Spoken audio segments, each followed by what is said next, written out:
Hello all, crazy week. Um, Work has been keeping me slammed lately, but I want to take a break from work for a few minutes and talk about clerics and how to eke out the most DPS they can from live mobs. First, let me say that cleric DPS against live mobs is always going to be suboptimal. There's not too much you can do to maximize it. For a group geared cleric, the most I can get is around 50,000 K DPS sustained. Against undead, that's more like 100,000 DPS sustained. And that's because we don't have enough really big nukes to keep up just a constant rotation against live mobs. In a way, this frees you up. Focus on your healing and just get in whatever DPS you can, but don't worry about trying to maximize it, in my opinion. Unlike with undead, I do suggest stepping up and meleeing the live mob. And the reason is that we don't have the kind of nukes that you have with undead. And I guess I should say is, like if you're a Shadow Knight, most of your spells are instant. So you can melee and still get off your taps, etc., and it's not going to really impact your melee DPS. When you're a cleric, a lot of your spells take time to cast. For instance, this is Unyielding Censor, cast 1 second, 0.8. Well, that's a fairly fast cast time, but it's not instant. So while you're casting, you're not going to be meleeing, and vice versa. The reason we melee isn't so much for the DPS we get from the halberd. No matter how big the base damage is, it's still going to be moderately insignificant. It's for the Arms of Holy Wrath and sympathetic Arms of Holy Wrath. Arms of Holy Wrath is when you're actually smacking the mob, and this can add up to a nice bit of damage. You also get your sympathetic when you cast hostile spells. So this is maximizing your procs.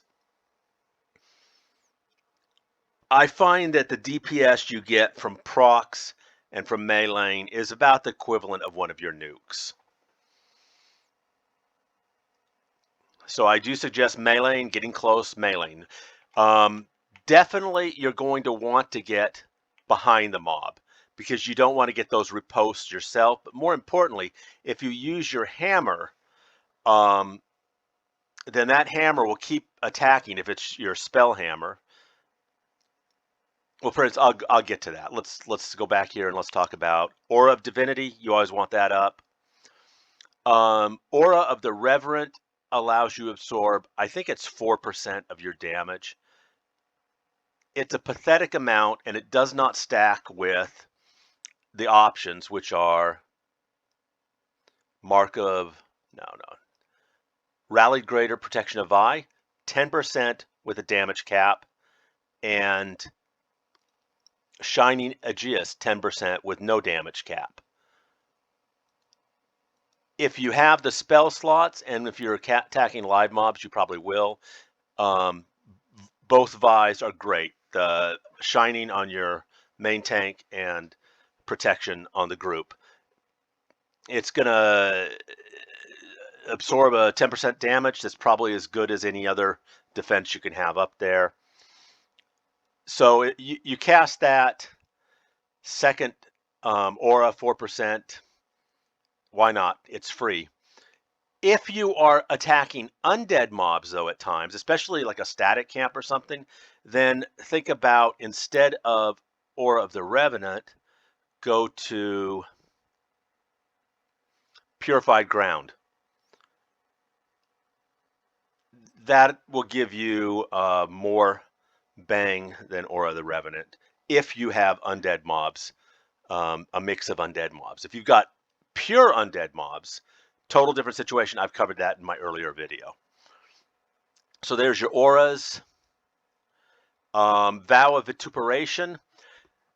Normally, you think of that as a spell that you would use when soloing. But the fact is, the 25% reduction on healing efficiency isn't that significant for the most part because you overheal so much. You have so many group heals going on, etc. So if you are in a situation where you're not stressed for healing, then think about using the Vow of Vituperation when you're in your regular situation because you will be meleeing, I've suggested that, and you'll get another proc, Vituperation Strike, deals more damage, and it sends up some heals. So you might think about throwing that on if you are in a group where healing isn't a big deal for you. You know, you keep up your group heals, you're getting all your abundant heals, etc. As I said, Mark of Wenglocks. Okay, nice spell. I like it. I'm not sure it's worth the slot. Unless you are in a situation like if you're mezzing mobs and you can go ahead and mark up all of them, or if there's multiple mobs and you can mark them, because it's a fairly slow cast. It's 2 seconds. It's good, but the healing doesn't really help you that much, and the damage is not a lot. But it's a good option. A better option is probably not Mark, but Retort. Retort does more damage, heals more, and does more damage, and it's actually a faster cast. So Retort, you would cast that on your tank, and then it would essentially mark the mob.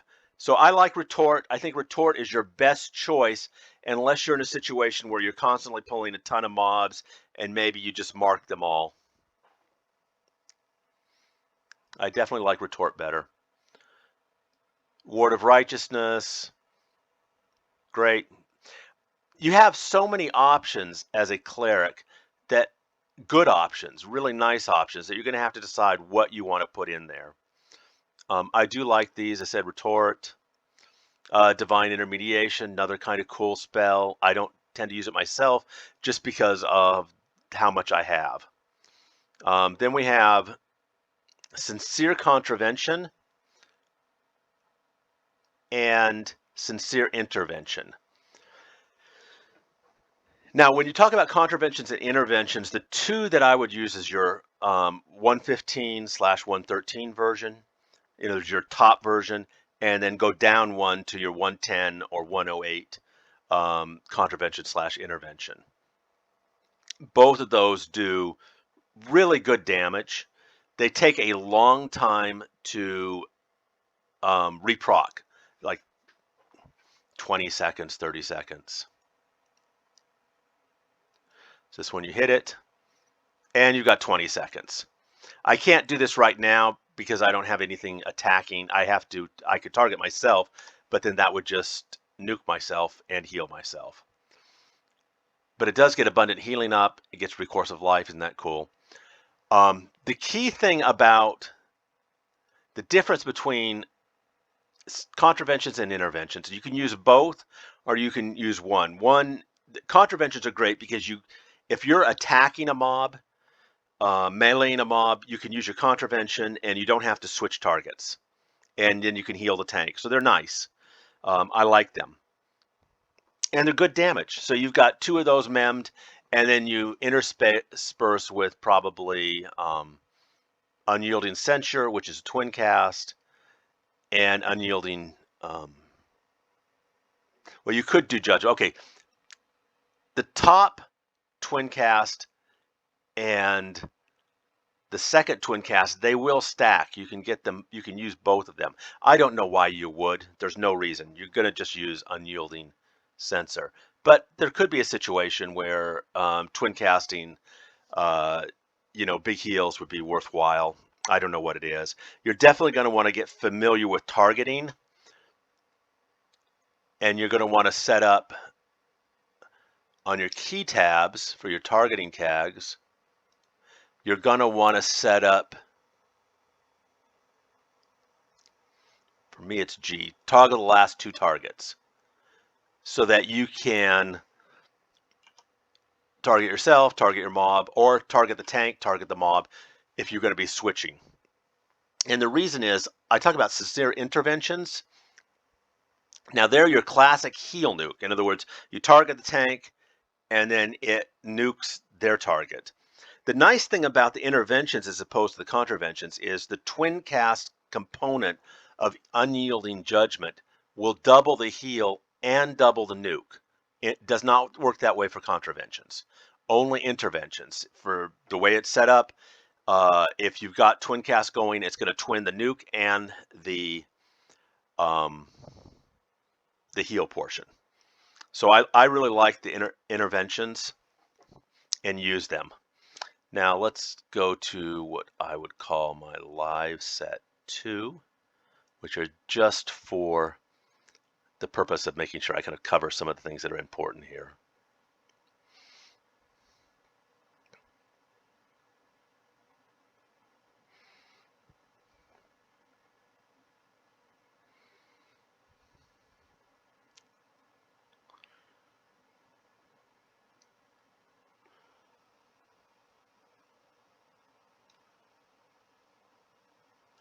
Divine Keep, nice. It does take a spell slot. Whether you want to use it or not, it's totally up to you. Obviously, it's great in a name situation or a situation where you're liable to lose a tank. Most of the time, it's just not worth it. It's also good if you want to just like do the puller. Sometimes that will be a kind of a cool thing, as you put Divine Keep on the puller, and then if he happens to die and pops up and he's got 18 seconds of invulnerability, he can get back to the group. So that's putting it on the puller is a nice little twist. Unyielding Hammer of Obliteration. This is like a 5,000 point dot. The problem is if you cast this on the mob from the front, the only thing that's going to kill it is riposte. And as you can see, it's almost instantly gone, so it's kind of useless. On the other hand, if you come back here and cast it, you've got a dot that will go and go. And you can actually, if you're doing multiple targets, you can just send it over to the next target while that's going on.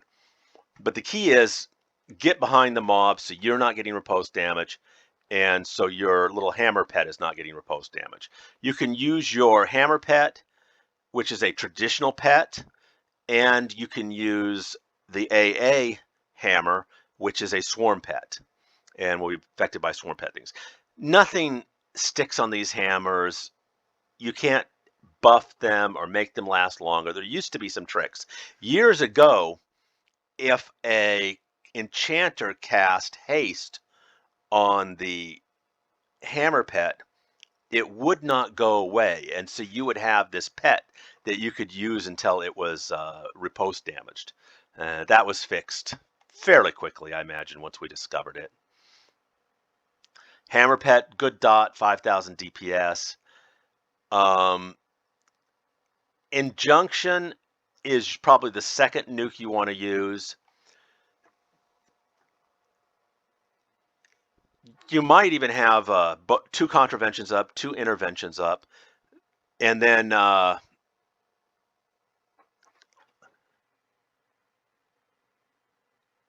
the Unyielding Judgment, the twin cast, and then probably Injunction you would use.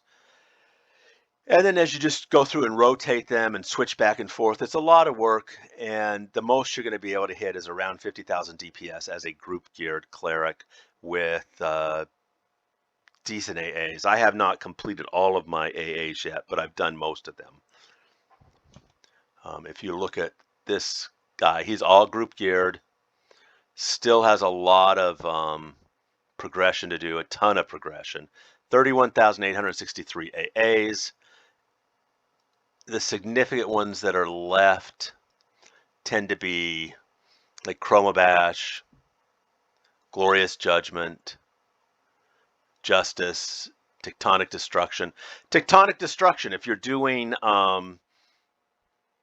groups of mobs, it's a nice little extra DPS. And the stun is nice too. You can kind of stun groups as they come in, and then that gives everybody a few seconds to get control. Now, as I said, Injunction is what you probably want to use in combination with either controversions or interventions or both. And then Chroma Bash, the only reason you would use Chroma Flare, which is your 114 chromatic, is because if you're getting a lot of resists, then Chroma Flare will do more damage than some of your other nukes, simply because it is a chromatic resist and you'll get less resists with it.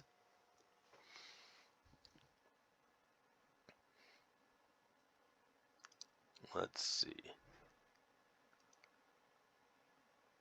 So what do I use?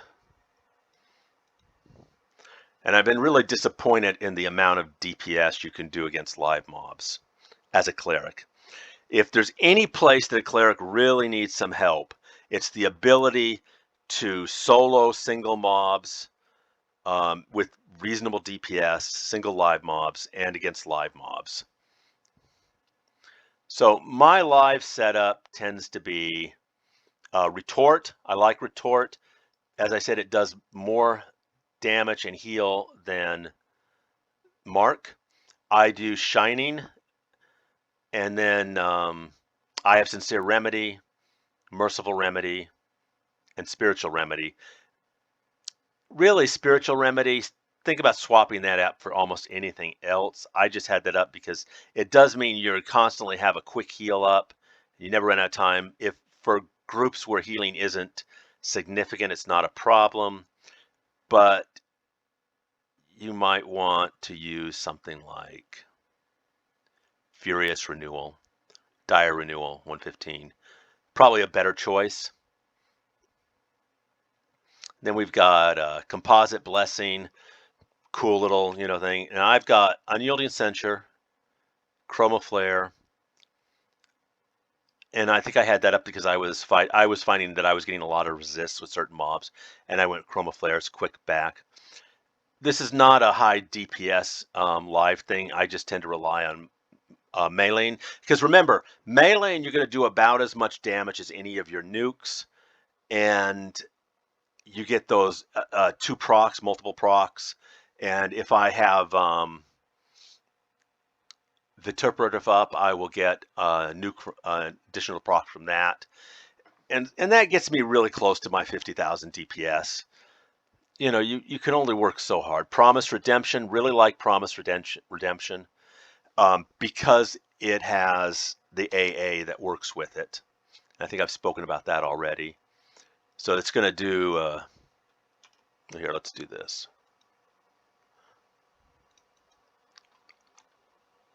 Promised Interposition makes Promise Redemption a pretty solid heal. It does a 50,000 point heal if they're hit by a direct damage spell or attack that deals 15,000 or more damage for 18 seconds. Against modern mobs, that happens all the time. So this is really, it's like an instant heal, 50,000 point heal if you need it. And it's a future heal if he doesn't need it right away. It's well worth putting on. I do use the Unyielding Hammer of Obliteration. I know some clerics say it's not worthwhile, but I tell you, if you stand behind the mob, it's 5 to 8,000 DPS, whatever it turns out to be. It's well worth it. Word of Greater Replenishment. I like the cures too. Remember, you have AAs that when you cast a cure spell can proc additional heals. Sincere Acquittal. Again, it's got cure, and I do the cure because we want to take advantage of the AA where if you cast a cure component spell, it's going to do something. Let's see, it's...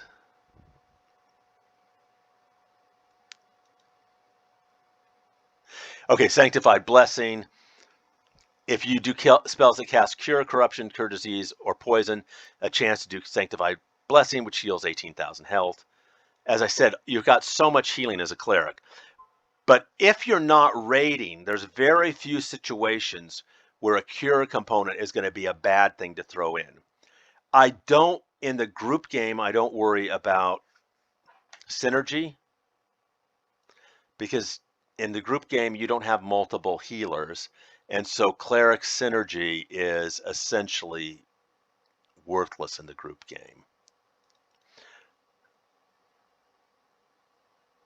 It's if you use your excuse me, syllable of soothing, you'll trigger template synergy, and it boosts the next few spells that are cast. Big deal. Healing is not a cleric's problem. They don't need to be boosted. In a raid situation, use it. Great. It's wonderful. You have all those other shamans, druids, and clerics who will benefit from your synergy. In the group game, you don't need to worry about it. So I don't use soothing. I go with Word of Greater Redemption because that has a cure component, and that might trigger an additional heal for me. Same with, I'll use Elixir, Sincere Acquittal. It's a very powerful heal over time once you've maxed your AAs and stuff. And it lasts 1 minute and 35 seconds. So, every minute and 35 seconds you cast it, and it's got the cure component. So it's going to cure kind of inner things that might happen to be popping up if you're casting that, but also it will possibly trigger that additional heal you get from your AA. It's not a big heal, but frankly, clerics have so many different ways to heal. In the live game, I just don't worry about DPS that much, but I do try and melee. I think melee is your best bet. And then if you want to focus just on healing, mem your interventions along with Unyielding Judgment. Hit that twin cast, do your interventions. You'll always have that twin heal up. And let's show that. So we've got our intervention, healing twin cast. And then you can just you hit whatever it is to target your tank. And in this case, we'll call myself the tank. So mob, tank, target the tank, go back, cast your interventions if you got those, or whatever heals you're doing, cast or back cast your tanks, your nukes, and just back and forth. If you really want to max everything, you can do contraventions and interventions and Unyielding Judgment. You're going to start running out of spell slots, but frankly, the things you give up as a cleric, in most situations, like if you're not worried about healing, you can drop Word of Righteousness. You could drop Composite Blessing. You could drop Promise Redemption. I think that Shine is probably well worth it, that 10%.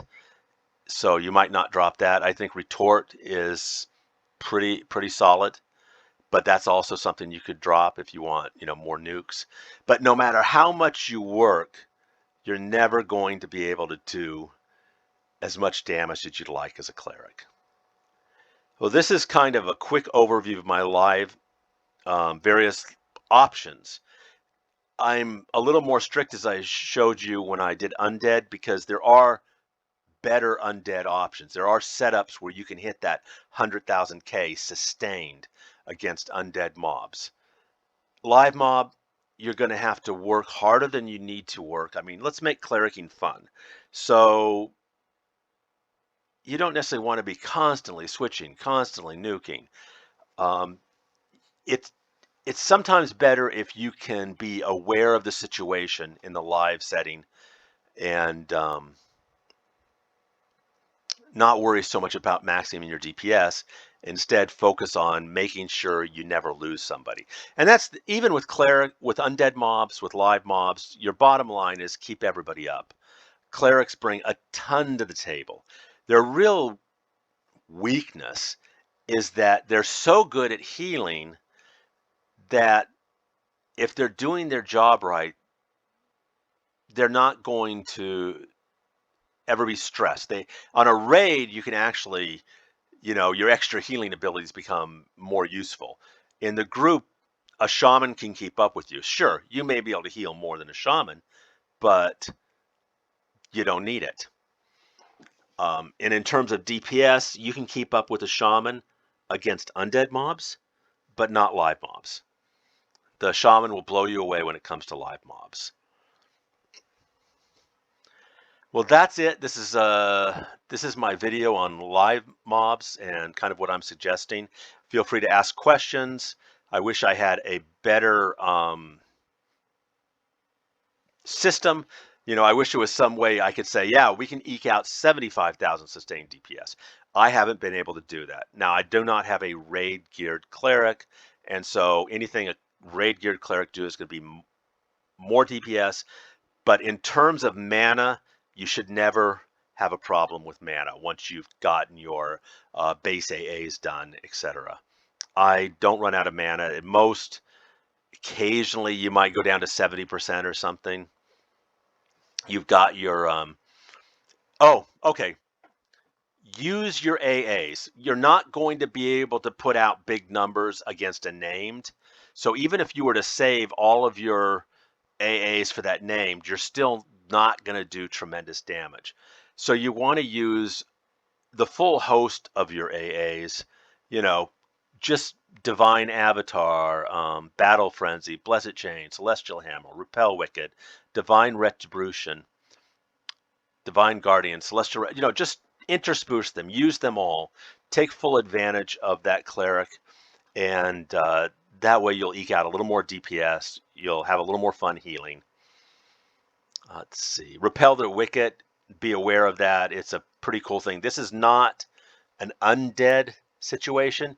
You got two mobs coming in, you can knock one back and they will forget their attackers. This is a crowd control trick that's worth to have. And you've also got your Blessed Chains, is where you can chain down a mob. You can even knock a mob back with Repel the Wicked and immediately chain them in place, root them. Then they'll be, of course, mad at you, but who cares? Anyways, this is the close of my kind of live mob overview. It's a bit of a ramble. If you have questions, ask.